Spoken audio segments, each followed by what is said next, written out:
Hello, my poker people with Poker Nights. Blake Pelton here today with PlayPokerNights.com.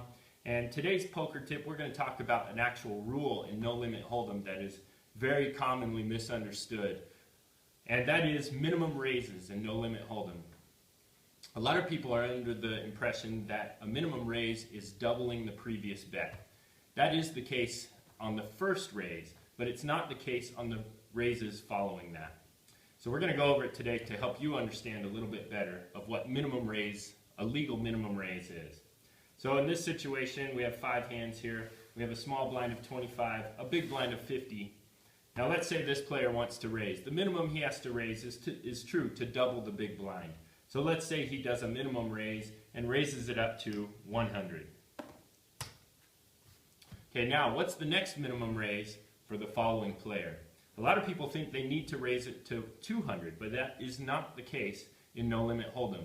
The minimum raise, he would need to add to this bet the same amount that was added to the previous bet. So the next minimum raise would be 150. Now, this next raise, they could add only 50 to it as well. The beginning raise sets the standard for all other raises. Let's do one more example. Okay, we got a small blind and a big blind. This player decides to raise it to 200 total. Now, they have added 150 to the initial bet, which was a big blind of 50. So the next player, a minimum raise would be to add 150 to this raise, which would be 350.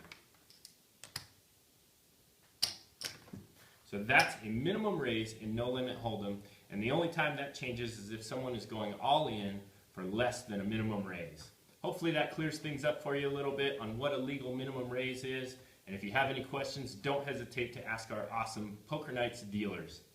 Thanks for watching, and we'll see you next time.